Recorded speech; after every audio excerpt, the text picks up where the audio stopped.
The One adalah program Cokro TV yang khusus menampilkan sosok yang punya peran penting menjadikan Indonesia lebih baik di bidangnya masing-masing. Halo penonton, kali ini di The One saya akan menghadirkan seorang tokoh bernama Ronald Sinaga. Ya, bagi sebagian barangkali sudah kenal nih dengan nama ini kalau Anda termasuk pengguna media sosial yang aktif. Nah, Ron Sinaga ini atau Bro Ron adalah seorang aktivis media sosial, tapi juga pengusaha, tapi juga seorang caleg, ya, calon legislatif dari PSI pada pileg yang lalu, ya, dari Kabupaten Bogor kalau nggak salah. Dengan suara yang sebetulnya cukup baik, tapi akhirnya nggak bisa lolos ke DPR RI karena PSI-nya nggak lolos parliamentary threshold. Nah, Bro Ron ini selalu saya kagumi karena aktivismenya adalah membela kepentingan masyarakat melalui media sosial. Nah sekarang tiba-tiba saja nama dia muncul lagi ya di awal Desember ini kalau tidak salah. Dia sedang memperjuangkan hak masyarakat untuk melawan pungli di sekolah negeri. Ya, nah apa isinya kita bicarakan kemudian. Kita akan bicarakan pada hari ini. Oke, halo Bro Ron. Selamat sore Bang. Selamat sore. Ini senang sekali saya kembali ketemu Anda dan kembali melihat Anda di medsos memperjuangkan sesuatu nih. Saya mau tiap hari memperjuangkan sesuatu Bang. Tapi adanya subjek baru. Subjek baru. Istri saya bilang mainan baru. Mainan baru. Karena gini penonton, Bro Ron ini selama ini memperjuangkan banyak hal. Salah satu yang paling aktif dia lakukan adalah melawan ya korupsi di BUMN. BUMN ya. BUMN di mana ada banyak para vendor ya yang tidak terbayar. Kita perjuangkan hak keringat mereka. Oke, nanti kita bicarakan dalam kesempatan khusus nih.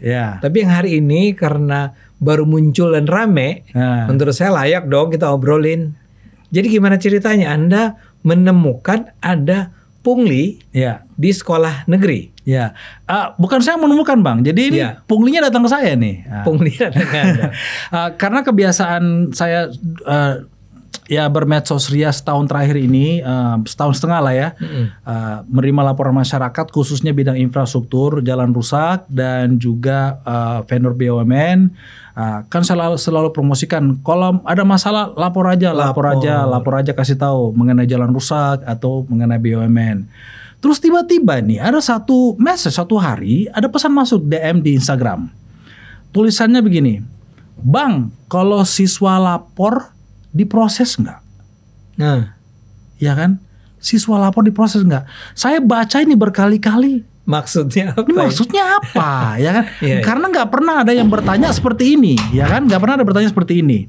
Jadi waktu saya lihat, saya tanya, bagaimana maksudnya? Ya kan? Ini lapor ke siapa? Lapor siapa? Karena saya lihat profilnya hanya ada 3 foto dan nggak ketahuan lah ini siapa kan? Langsung waktu dia balas saya punya message baru dia tuturkan masalahnya mengenai pungutan liar, permintaan di sekolahnya 1,5 sampai 2 juta. Jadi Anda kontak langsung ke dia ya? Ya saya balas, baru bilang, buset, ini saya baru tahu ternyata ada seperti ini di sekolah negeri. Oke, tolong Anda jelasin dulu nih, apa yang dia laporin?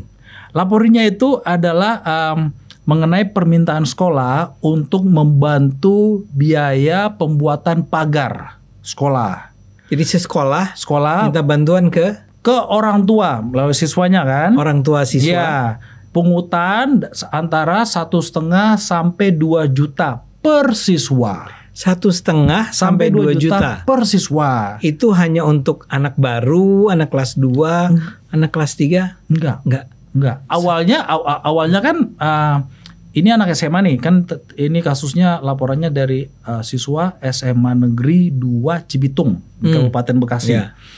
Saya nggak nanya ini untuk per tahun per kelas atau gimana, tapi yang saya tahu adalah negeri seharusnya gratis. Itu sepengetahuan polos saya kan. Sekolahnya gratis. Sekolahnya gratis kan. Tapi kok ada beginian? Terus saya Google sekolah negeri bayar uang sekolah.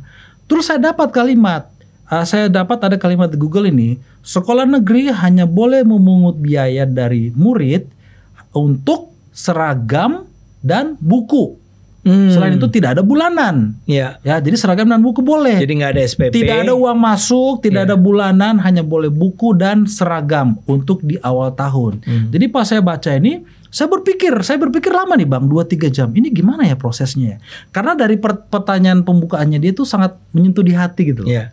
Kalau proses, kalau lapor diproses nggak? Diproses nggak? Iya. Kalau siswa ngadu diproses nggak ya kan? Ini kan anak SMA gitu loh. Mengadu itu kan ibaratnya butuh keberanian, butuh tekad ya kan? Karena sebenarnya dia takut karena dia minta juga identitasnya jangan kita nggak akan bicarakan lah kan? Jangan dibuka. Paling tidak gini, kita kembali dulu ke kasus si anak ini. Iya. Dia itu anak kelas berapa?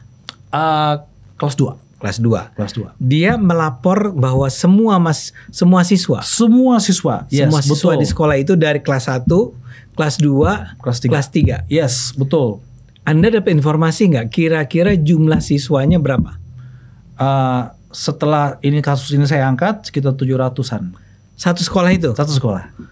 Oke, jadi 700 kali 1 juta. Yes, betul. 700 juta. Betul. Jadi bahkan satu kelas itu ada sampai 8 kelas karena saking banyaknya itu mahasiswa di situ. Ya. Nah, Anda peroleh informasi nggak apakah ini hanya sekali ini saja dia diminta untuk membayar 1 juta atau ternyata? Nah, jadi saya kembali sedikit ya, semundur ya Bang ya, untuk menjawab pertanyaannya ya, supaya ada ketahuan alur ceritanya nih. Yeah. Jadi setelah saya 2-3 jam berpikir, ini saya angkat nggak ya, ini saya angkat nggak ya, karena ini belum pernah saya bahas. Yeah.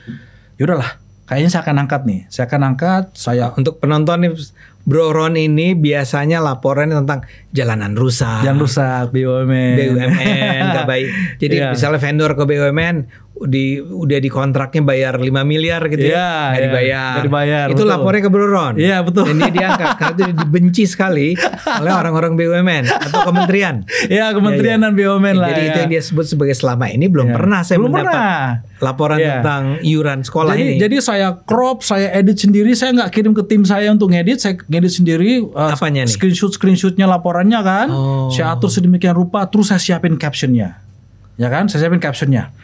So udah draft. Jadi dia berulang kali kirim ke Anda. Iya, jadi kita jadi tanya jawab, tanya jawab kan supaya saya dapat alur ceritanya, supaya saya pahami. Ini kan hal baru kan. Oke, setelah saya edit, saya post. Dalam 20 menit komentarnya udah 1.000 lebih terhadap postingan ini. Iya, di sekolah saya juga gini, di kota ini juga, saya di sekolah ini begini juga. Buset. Mau di Jawa Tengah, Jawa Barat, Kalimantan, Sumatera, semua hal yang sama. Oh my God. Nah, terus ada alumni Japri. Iya Bang, saya juga alumni sekolah situ. Semenjak dari kelas Cibitung, kelas 1 sampai 3 tiap tahun dipungut dengan alasan yang sama. Untuk perbaikan pagar dan pembangunan pengurukan tanah. Hal yang sama. Bayangin ratusan murid dan ini sekolahnya baru di 2017. Jadi ada alumni yang dari 2017 angkatan pertama sampai dia keluar sekolah itu selesai. 2019. Ya, dipungut tiap tahun, tapi sampai sekarang tanahnya nggak diuruk. Pagarnya? Tidak ada pagar sampai sekarang. Jadi ratusan murid dipungutin segitu banyak. Jadi luar biasa. Jadi semenjak saya angkat ini Bang, kasus-kasus lain terungkap. Laporan-laporan lain dari Depok lah, dari Kabupaten Bogor, dari Kota Bogor. Angkanya gimana? Fantastis. Dari 40.000 sampai 10 juta ada. Oke, maksudnya adalah ada yang cuma 40.000. Cuma minta 40.000. Tapi bayangin Bang, yang curhat mengenai 40.000 ini adalah seorang orang tua yang merasa keberatan dengan 40.000. Ya. Nah, bagaimana perasaan kita membaca kalimat saya ibaratnya kata tanda kutip menyumbang 40.000 aja udah merasa berat Bang. Iya. Ya. Hidup orang yang susah 40.000 itu gimana rasanya? Saya isi bensin aja 800.000 di mobil saya. Ini 40.000 susah. Makanya saya gas terus selama 2 minggu terakhir. Karena itu menunjukkan bahwa yang jadi korban adalah kalangan bawah. Kalangan bawah. Jangan, Bang, saya kalau melihat orang di bawah itu, kalangan bawah itu disusahin, saya lebih marah lagi Bang, lebih barbar lagi. Makanya saya tetap konsisten, saya posting terus.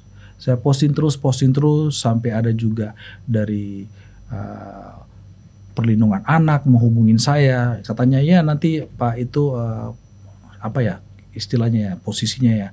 Karena dia hanya sebagai asisten, nanti akan dihubungin dari Komisi Pelindungan Anak dan Perempuan. Nggak ada dihubungin, hanya basa-basi aja. Ada beberapa anggota DPRD mau bantu mengangkat kasus ini, tapi nggak ada follow up. Kontak Anda ya? Kontak saya juga semenjak saya angkat. Banyak pengacara ingin mendampingi murid atau orang tua yang dipersulit karena melapor. Karena banyak juga Bang yang takut melapor karena takutnya dipersekusi oleh sekolah. Iya. Tidak diloloskan lah, atau mungkin dia punya nilai nanti diturunkan. Jadi makanya kasus ini bisa tersembunyikan bertahun-tahun gara-gara ya takut arogansi pihak pengurus sekolah. Iya. Saya juga dapat banyak barang bukti. Makanya gara-gara ini saya bikin email baru yang tadinya hanya korban BUMN Karya @gmail, saya bikin email baru nih di hari kedua ya. laporbroron@gmail.com. Pas saya bikin itu lebih banyak lagi masuk laporan. Sekolah. Mengenai sekolah, yes. Mengenai sekolah. Oke, pungutan liar sekolah. Tadi Anda sebut ya, ada yang 40.000. Ada yang 40.000. Tapi ada yang sampai 10 juta ada juga. Sorry, itu sekolah negeri juga. Dan kebanyakan yang di atas 5 juta itu laporan dari orang tua atau siswa yang sekolah negeri madrasah. Sekolah negeri madrasah? Ya, agama. Katanya, di Jakarta ada. Banyak kan Jawa Barat. Oke. Dengan alasan pembangunan masjid lah. Ini untuk infra atau bangunan rumah ibadah. Karena madrasah kan harus ada masjidnya, musholanya kan. Saya maaf saya ketawa, tapi sebenarnya saya ketawa sedih. Ya, ini ada fakta, saya ada laporannya. Jadi saya berani katakan karena memang ada masuk bukti-buktinya, bukti cicilannya ada yang dikirim ke saya, ada banyak banget. Jadi orang bisa mencicil gitu ya? Orang bisa mencicil, padahal katanya sumbangan. Jadi dari sini ketahuan, saya pelajari lagi Bang, saya pelajari mengenai peraturan yang Kemendikbud, bahkan ada juga orang Kemendikbud yang japrik saya akhirnya. Ini 2 malam lalu. Orang Kemendikbud ini bilang, permasalahan ini yang Bang Ron angkat itu sudah menjadi problema bertahun-tahun. Tapi kami di Kementerian Pendidikan tidak bisa berbuat apa-apa. Kenapa? Karena yang bertanggung jawab atas sekolah adalah pemerintah daerah. Jadi kalau SD SMP itu tanggung jawab Pemkot atau Pemkab kabupaten, kota atau kabupaten, SMA itu tanggung jawab provinsi. Ya. Tindakan-tindakan kalau ada pelanggaran-pelanggaran itu tanggung jawab Pemda, dinas setempat. Kementerian hanya bisa mengeluarkan surat rekomendasi atau surat teguran. Tapi bisa. Itu info dari mereka. Itu info tapi dari bisa teguran kan? Teguran bisa, menegur dan menginformasikan di sekolah ini ada permasalahan ini, ada laporan kami terima. Jadi yang mereka bisa lakukan menurut info ini ya, orang kementeriannya yang japri saya ya. Mereka hanya bisa bilang adalah kami menerima laporan dari masyarakat ada permasalahan di sekolah ini, mohon selesaikan. Jadi dilepas ke dinas setempat. Dinas tempat. Yes. Dan kalau dinas tempat tidak melakukan apa-apa, ya Bang, masa nggak tahu aja kayak PNS Bang, mana ada jeruk makan jeruk Bang, gimana sih? Saya orang baik. Ya, inspektoratnya ASN, pekerjaannya gurunya ASN, mana ada jeruk makan jeruk? Dan kita tahu kan selama ini kan kalau ada problema dengan PNS ya atau ASN ya, kalau ada masalah ya, selain kalau tidak membunuh orang, itu kan nggak dipecat, hanya pindahin, dimutasi. Itu pun udah parah tuh kalau sampai mutasi. Iya kan, itu pun udah parah kan. Iya. Ya mutasi kan hanya memindahkan masalah dari titik A ke titik B, tidak menyelesaikan titik permasalahannya ada di orang itu. Dan kemungkinan besar, misalnya begini, sebuah sekolah ya, melakukan pemungutan yang sampai 10 juta tadi. Yes. Atau taruhlah 5 juta, taruhlah 3 juta. Iya. Itu pasti diketahui oleh seluruh orang di sekolah tersebut. Betul. Kan? Karena gini, jadi ini banyak juga yang cerita alur cara permintaan dananya dari pihak orang tua. Ada juga guru yang punya hati menceritakan ke saya alur ceritanya. Oh, mengontak Anda. Yes. Jadi kan permintaan sumbangan ini melalui komite sekolah. Ya, komite sekolah ini ada kepala sekolah di situ, ada wali kelas, guru, dan juga ada perwakilannya orang tua. Oh, ada kepala sekolah, ada para guru, Ada perwakilan orang tua ya, paling 2-3 orang. Itu komite sekolah. Itu namanya komite Yang sekolah. kira-kira 10 orang atau berapa orang? Saya nggak pernah nanya persis berapa. Oke, Intinya ada kandungan perwakilan orang tua. Ya. Tapi kan nggak semua. Kalau muridnya 700 mah nggak mungkin ada 700 itu kan. Ya. Nah, jadi biasanya itu orang tua diundang nih, undang ke sekolah untuk acara pertemuan. Katanya ada mau didiskusikan. Pas sampai di pertemuan itu langsung dibeberkan formulir. Mau nyumbang berapa? Nyumbang berapa? Ya. Kenapa? Tapi dari formulir itu ketahuan udah tertulis kita butuh sumbangan untuk ini, nilainya sekian. Nah, gimana sih Bang mau nyumbang tapi ada nilainya? Iya. Ya kan? Tulis berapa? Nilai kebutuhannya kan? Enggak Bang. Nilai sumbangannya bukan nilai kebutuhannya. Oke, maaf. Nilai kebutuhannya.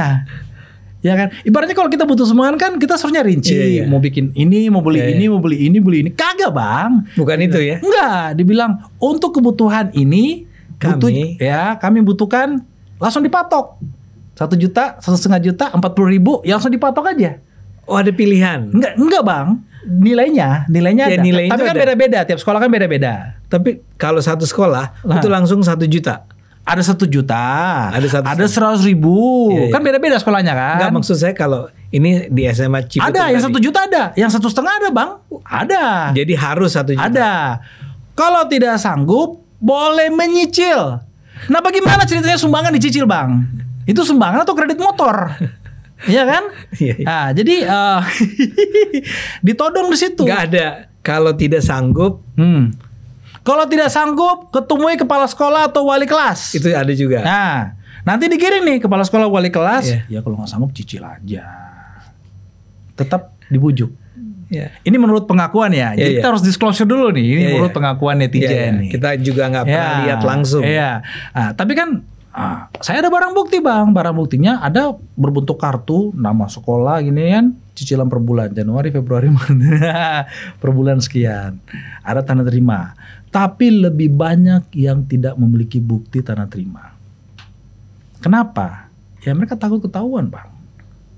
Jadi nggak ngerti kalau dia nggak ada buktinya. Jadi setiap bulan nih misalnya, si siswa tuh datang dia bawa 100.000 nih. Iya. Karena tidak ada bukti ke pemberi Bang, tapi ada pencatatan. Ada pencatatannya ada. Ada ya. Bang tuh jadi waktu tanya, loh terus kalau nggak ada bukti pemberian, mereka taunya adek bayarnya gimana? Oh dicatat ada bukunya. Jadi kan itu ya kita paham lah Bang kalau mengenai keuangan. Kalau tidak ada tanda terima berarti kan itu dari situ aja udah salah. Udah salah. Kalau tidak ada laporan pertanggungjawaban dari situ aja udah salah. Iya. Berarti kan kemana ini dana? Dana ini diapain? Nah bayangin Bang 40.000 atau 500.000 atau 1 juta kali 100 murid, 1.000 murid. Itu duit kemana? Ya. Kalau abang lihat saya punya email, baca satu persatu, abang akan geleng-geleng kepala, jantung itu pengen marah. Kok bisa begini bertahun-tahun? Ya, dan mereka juga bilang takut melapor karena takut anaknya Iya, saya sih nggak dilolosin. Logikanya masuk. Logikanya masuk. Saya membayangkan kalau anak saya anak saya sekarang udah lulus sekolah ya. Tapi kalau dulu sampai di perlakuan seperti itu, saya akan bisa paham kalau akhirnya orang tua menganggap bahwa ya sudahlah. Ya, atau anaknya akan meminta, "Pak, udah deh. Tolonglah. 100.000 per bulan." Kan begitu. Tetapi kan dengan prinsip kayak gitu Bang, dengan pemikiran seperti itu, bukankah kita membiarkan akar masalah negara ini, yaitu akar masalahnya di korupsi. Jadi korupsi itu sudah dimulai dari sekolah, udah diajarkan, ditunjukkan dari sekolah. Karena nanti kenapa? Suatu hari anak ini akan menjadi dewasa. Saat dia dewasa dia memahami keuangan. Tunggu dulu, kok di sekolahku dulu kayak begitu ya? Nanti nggak? Ya kan ini mungkin terus kan? Persis seperti yang Anda katakan tadi. Ya begitu Anda angkat ini di medsos Anda. Langsung orang kepikir. Dan orang lain bilang, loh itu kan memang juga terjadi di sekolah saya. Betul sekali. Jadi dan umumnya orang yang mengirim laporan ke Anda adalah orang-orang yang sudah lulus. Ada yang lulus dan ada yang masih sekolah. Ada yang masih sekolah, Nah, tapi jadi yang masih lulus ini bilang saya karena belum lunas sumbangannya, ijazah ditahan. Ijazahnya tidak dikeluarkan. Ada juga yang sudah lulus, dia lulus 5 tahun lalu tapi dia baru tebus ijazahnya tahun ini karena dia harus kerja dulu untuk menebus mengumpulin uang untuk menebus ijazah itu. Jadi gini, Bang. Saya baru tahu juga dari orang kementerian itu, ya. Sekolah tidak boleh menahan ijazah siapapun, ya.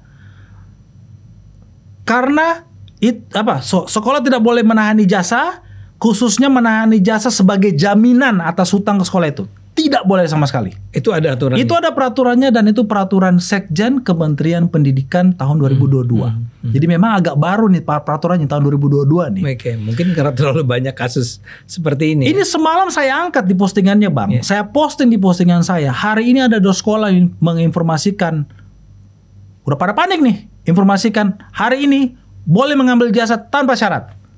Oke, ada 2 sekolah Dan salah satu sekolahnya itu adalah sekolah yang saya angkat kasusnya ini di Cibitung itu. Yes. Jadi dia mengumumkannya di mana? Dia memberitahu kepada wartawan Trans 7 yang mau mengangkat ini kasus, yang interview saya kemarin juga. Jadi setelah interview saya, wartawan ini ke sekolah. Ya. Ditanya juga lah mengenai ijazah kan, disinggungnya. Enggak, alasannya ini, kita nggak ada menahan ijazah. Itu mungkin karena alumni itu merasa ada utang ke sekolah, makanya nggak mau tebus. Tapi boleh kok nebus. Jadi pasti bilang itu boleh kok nebus, langsung saya angkat. Hari ini kalian semua alumni gas ke sekolah ambil itu ijazah. Dan terjadi. Saya belum dapat info, tapi saya baru umumkan. Udah mulai rame. Mulai rame. Mungkin sore ini, mungkin besok mereka akan menebus. Jadi saya nunggu kabar nih, benar nggak ada ya? Benar nggak ini adalah benar nggak boleh mengambil ijazah tanpa syarat apapun, dan juga di caption saya itu bilang kalau dipersulit minta uang kabari saya. Gitu. Itu Anda tuh kalau nggak salah memang mulainya awal Desember. Awal Desember yang saya angkat ya. Sekitar tanggal 5 gitu. Ya tanggal 5 ya, betul. Ya betul ya. Ya betul. Nah, kita perlu tahu nih perkembangannya. Ya. Ini kan udah berapa 10 hari lah. 15 hari lah. Sekarang tanggal 20 ya. Sekarang 18 ya? 18 ya. Ya, 13 hari lah ya. 2 minggu lah. Mudah-mudahan sudah mulai terasa nih dampaknya. Tapi barangkali selanjutnya pun kita perlu diinform nih tentang, dan saya sampaikan ke publik nanti bahwa akhirnya yang terjadi adalah, misalnya contoh terbaiknya adalah ini kan seperti Anda bilang terjadinya di berbagai belahan Indonesia. Betul. Ya, bahkan bukan cuma di Jakarta, bukan hanya di Jawa, tapi juga Kalimantan dan seterusnya. Gini Bang, di Jakarta pun terjadi. Ya, di kota Jakarta pun metropolitan yang bagus, yang modern ini terjadi juga ada. Yang Cibitung kan juga nggak jauh-jauh amat. Nggak jauh-jauh amat ya. Tapi pertanyaannya adalah sebetulnya menurut Anda yang bisa menghentikan, karena Anda bilang kementerian tidak punya otoritas. Yes. Nah, jadi siapa sebetulnya yang bisa menghentikan ini? 2, kementerian dan Pemda. Kementerian mungkin bisa mengeluarkan surat edaran untuk peraturan tidak boleh lagi ada komite. Karena alasan kepala sekolah dan guru-guru selalu dibilang, alasan mereka modusnya adalah ini kan keputusan komite sekolah, bukan keputusan kita. Tetapi secara hukum, siapa yang menerima uang itu dia juga bertanggung jawab. Nah, kebanyakan uang itu dipungut oleh guru. Sebelum ujian, waktu pas mau ngambil kartu ujian, udah lunas nggak cicilannya? Yang kontrol kan guru, bukan komite sekolah. Tapi mereka selalu berdalih atas keputusan komite sekolah. Jadi itu bisa dibubarkan, tidak boleh lagi komite sekolah. Yang mengurus sekolah hanyalah sekolah. Ya kan ada kepala sekolah, ada tata usaha, ada wakil kepala sekolah. Ya kalau kementerian bilang mulai hari ini tidak boleh ada lagi pemungutan di luar. Yes. Itu bisa nggak? Jadi gini Bang, alasannya saya juga tidak mau terlalu buta, tidak mau terlalu kacamata kuda ya. Alasannya kan katanya dana BOS ini atau dana dari Pemda itu kurang. Contoh untuk perbaikan kaca lah, perbaikan plafon, pengadaan kursi. Oke, fine, nggak apa-apa kurang. Kalau memang butuh dana dari masyarakat, wajib dipertanggungjawabkan, umumkan di papan, rinciannya umumkan di papan. Setelah dananya dipungut, rinciannya Kasih tahu berapa dana yang dipungut, umumkan dana, terus nanti sisanya berapa atau kurangnya berapa saat setelah belanja. Harus terbuka. Selama ini kan tanda terimanya kagak ada, Bang. Pengumuman rincian aja belanjanya kagak ada. Nggak ada diumumkan di papan tulis kan. Jadi ada juga beberapa orang tua yang berikan masukan, Bang Ron, kalau nanti membawa perubahan, coba kalau memang ada butuh pemungutan yang tidak bisa ditunggu lagi, boleh aja memungut tapi dipertanggungjawabkan. Selama ini kan nggak ada, Bang. Ya kan, saya lama bendahara gereja, Bang. 10 tahun saya bendahara gereja. Kita setelah setiap kali butuh sesuatu, kita umumkan ke jemaat. Kita butuh untuk ini. Kita umumkan di grup untuk beli ini. Nanti yang terkumpul uangnya masuk ke rekening berapa? Ketahuan, kita umumkan. Kita masih kurang atau kita ada cukup, kita surplus. Diumumkan. Ini gimana, Bang? Mau bertanya kredibilitas uang yang masuk, kalau yang diterima itu tunai. Tanpa tanda terima. Tidak lewat rekening. Pertanggungjawabannya gimana? Itu kan korupsi-korupsi kecil di depan mata anak-anak yang nanti mereka bisa bawa pas mereka dewasa. Ini di sekolah ya. Gini caranya ini toh. Ini di sekolah ya. Ini di sekolah. Anda pernah dengar ini juga terjadi di SD atau SMP? SD ada. Di SD juga. SD, Bang. SD itu yang 40.000 itu SD, Bang. SD 40.000. Jadi sejak SD pun orang udah belajar tentang ya istilahnya pungli kan? Ya, mengenai korupsi, mengenai zonasi. Ya, aduh itu another issue. Itu Pandora box yang Pandora yang luar biasa lagi. Ya kan. Tapi kan dari SD itu juga ada juga yang laporan seragam itu wajib dari warung yang sebelah, nggak boleh beli seragam dari toko lain, atau wajib dari toko itu, ya bukunya beli dari toko itu, atau wajib beli dari Mister ini, Bapak ini, Ibu ini. Itu pemiliknya guru kayaknya. Luar biasa, ya kan. Terus ada juga SMP nih, Bang, ya. Ada kasus nih SMP. Diwajibkan beli seragam dan juga jaket alma mater, Almet.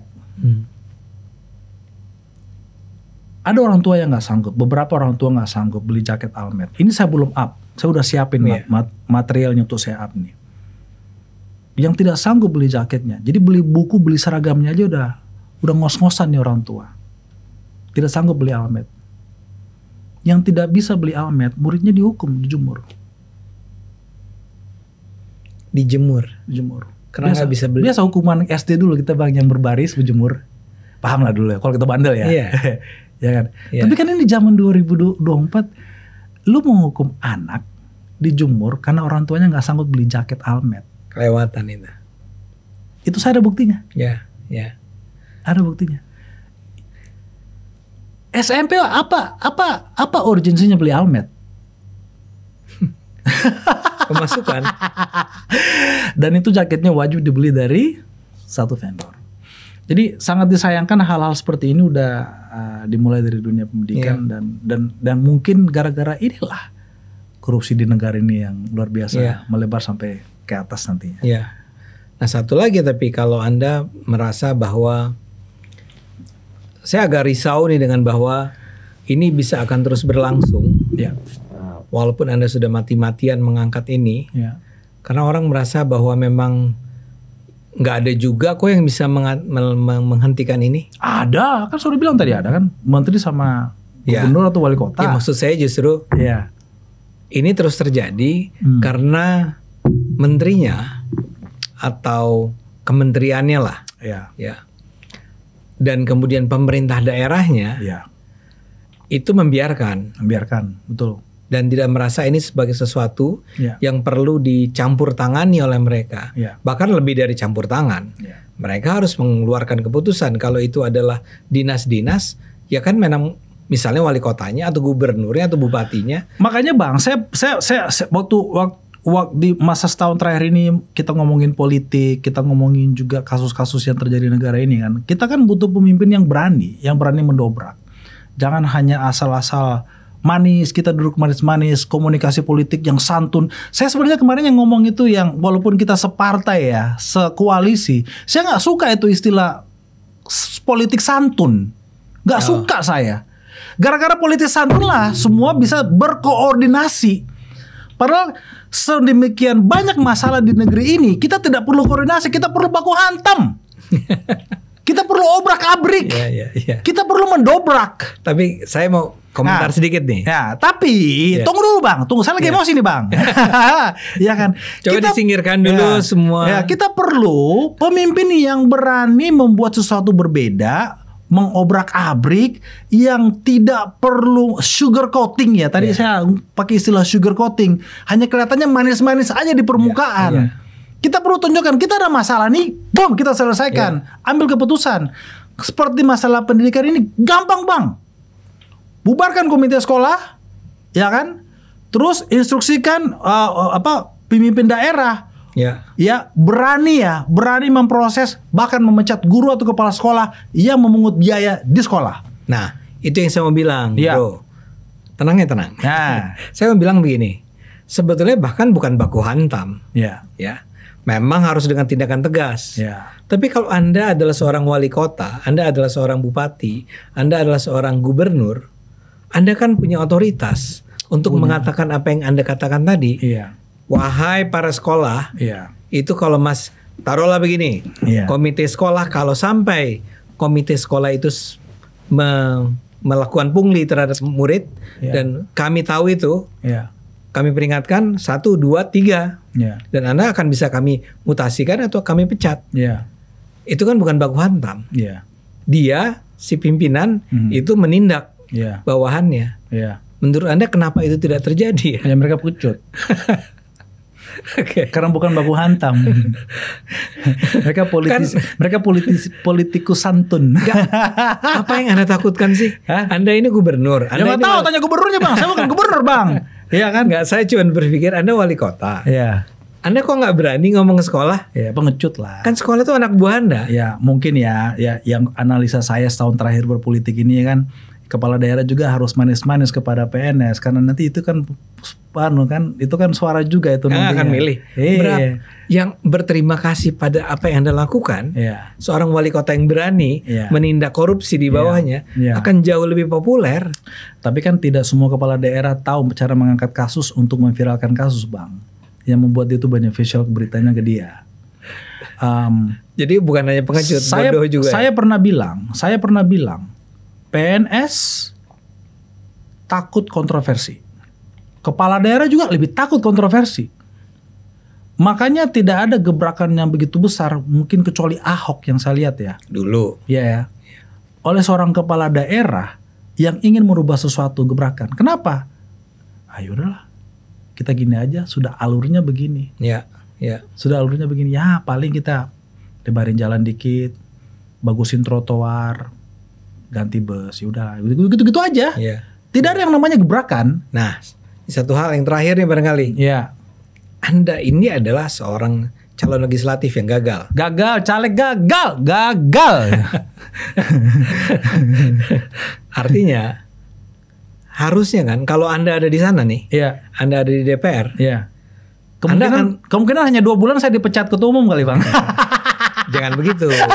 Anda sebaiknya menahan diri untuk mengambil judgment seperti itu. Maksud saya begini, kalau Anda di DPR, Anda bisa melakukan sesuatu nggak untuk kasus-kasus macam ini? Bisa, berisik lah. Berisik. Kenapa? Bang, lu bayangin nih, saya nih Bro Ron nih, kalau berisik kayak begini, bisa membawa perubahan walaupun perubahan kecil.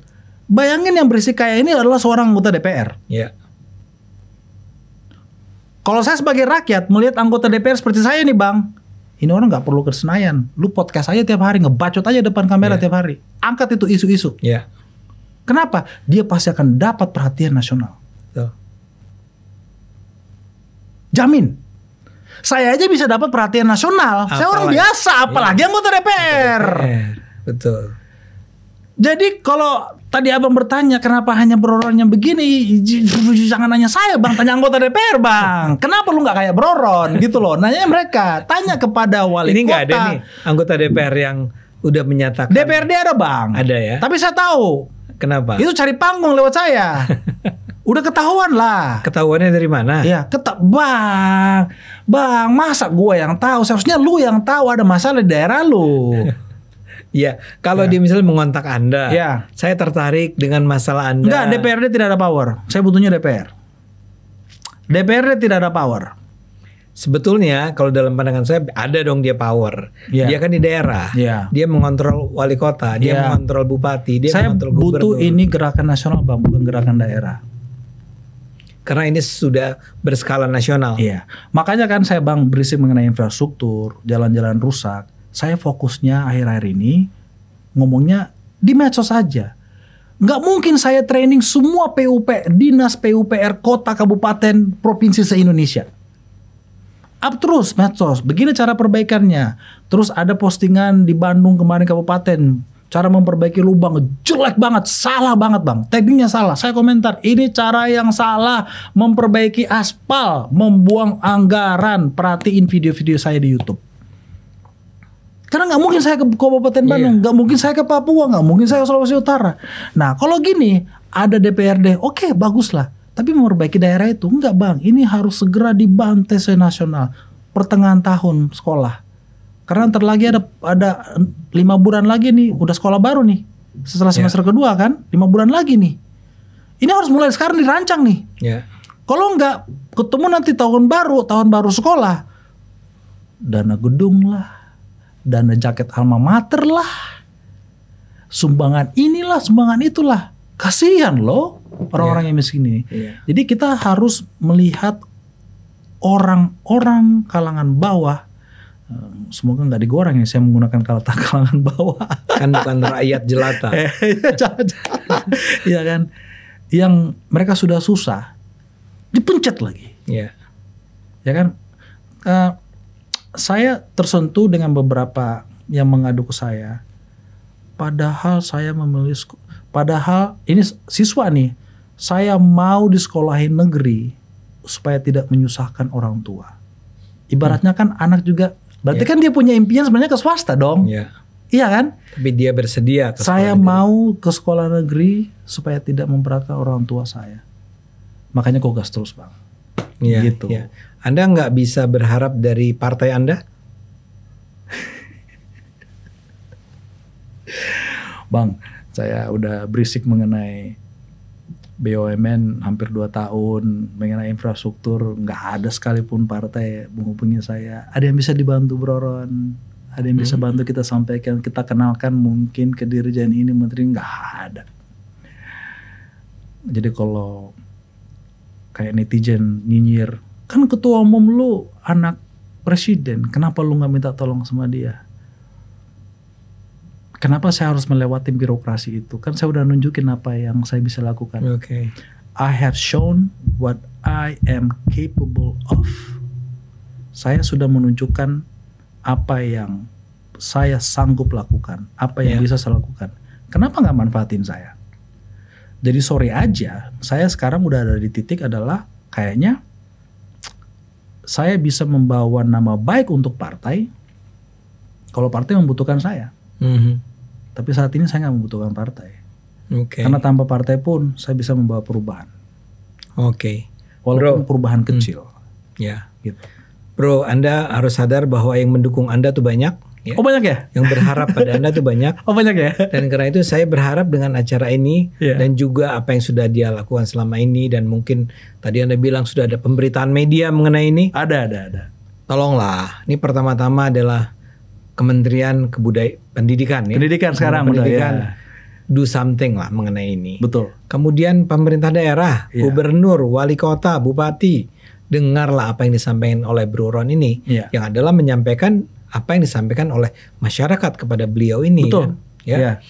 Dan kemudian yang terakhir, do something lah. Tadi seperti yang sudah disampaikan, perintahkan sekolah-sekolah untuk berhenti. Ya. Kemudian guru, kepala sekolah, udahlah ya. Kalau di komite sekolah Anda itu juga melakukan pemunglian semacam itu. Uang haram itu loh. Uang Haram itu loh. Dan Anda tuh merusak negara ini. Hentikanlah. Mungkin juga guru nggak paham ya Bang.